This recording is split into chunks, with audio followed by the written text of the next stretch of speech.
Further to amend the constitution of India, ये item number 18 में है।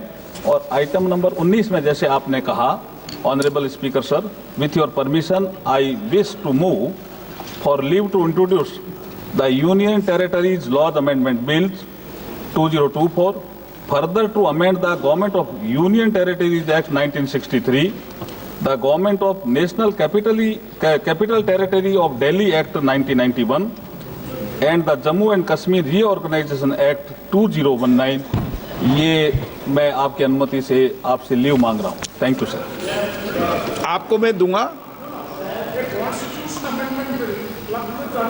It's not proper and separate होगा, separate हो, डिस्कशन होगा sir.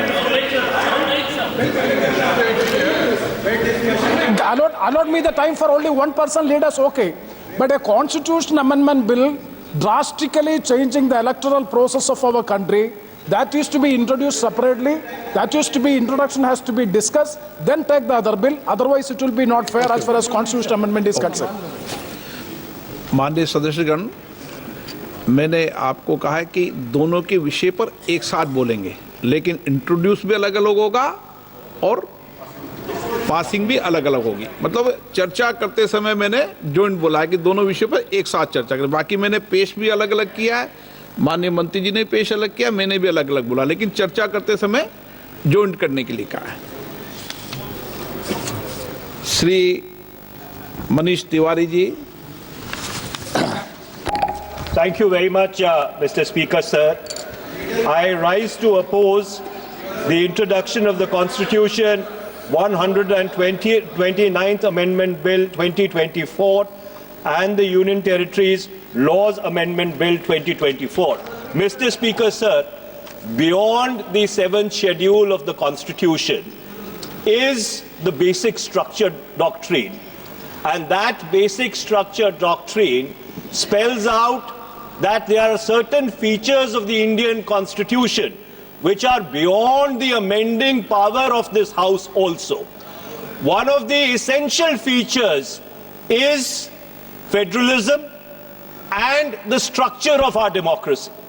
And therefore, the bills which have been moved by the Honorable Minister of Law and Justice absolutely assault the basic structure of the Constitution and are beyond the legislative competence of this House, and therefore they need to be opposed ab initio, and the introduction of those bills have to be stopped. Number two, Mr. Speaker, sir, how is it possible under our constitutional scheme that the tenures of the state legislatures can be made subject to the tenure of the national legislature? That is completely an antithesis of the constitutional scheme. There is absolutely no way under the Indian constitutional scheme where the states are separate constituents and equal constituents, the term of the state legislatures can be made subject to the term of the national legislature. And my final point, Mr. Speaker, sir, India is a union of states. Article 1 of the Constitution states that India is a union of states and not vice versa. And so therefore, this excessive centralism which is sought to be brought into existence by this bill absolutely militates against the constitutional scheme in its essence, in its entirety, and in its very object. And therefore, Mr. Speaker, sir, I would once again like to urge this House that the introduction of the bill and the consideration of the bill, because of the basic structure doctrine enunciated by the Supreme Court in the Kesavanand Bharti case, is beyond the legislative competence of this House, and therefore this bill needs to be withdrawn immediately. Thank you, Mr. Speaker, sir. Dharmendra Yadav. धन्यवाद अध्यक्ष जी। मैं इस संविधान के 129वें संशोधन अधिनियम के विरोध के लिए खड़ा हूं। अध्यक्ष जी, मैं समझ नहीं पा रहा हूं, अभी 2 दिन पहले संविधान को बचाने की, संविधान की गौरवशाली परंपराएं की कस्में खाने में कोई कमी नहीं रखी। 2 ही दिन के अंदर संविधान की जो हमारी मूल भावना है, 2 ही दिन के अंदर संविधान का जो हमारा बेसिक स्ट्रक्चर है, 2 ही दिन के अंदर संविधान का जो हमारा संघीय ढांचा है उसको खत्म करने के लिए संविधान संशोधन बिल लाए हैं। मैं मनीष तिवारी जी से सहमत हूं और अपनी पार्टी और अपने नेता आदरणीय अखिलेश यादव जी की ओर से कहना चाहता हूं, ये बिल पूरे देश के जो अलग अलग भेष भाषाएं, संस्कृति, क्षेत्र की जो मान्यताएं हैं, जो हमारे संविधान निर्माताओं ने बहुत सोच विचार के मंथन अध्ययन करके ये संघीय ढांचा तैयार किया था, राज्यों का गठन भी किया था संस्कृति के हिसाब से, क्षेत्र के हिसाब से, भाषा के हिसाब से, परिस्थितियों और समय के हिसाब से।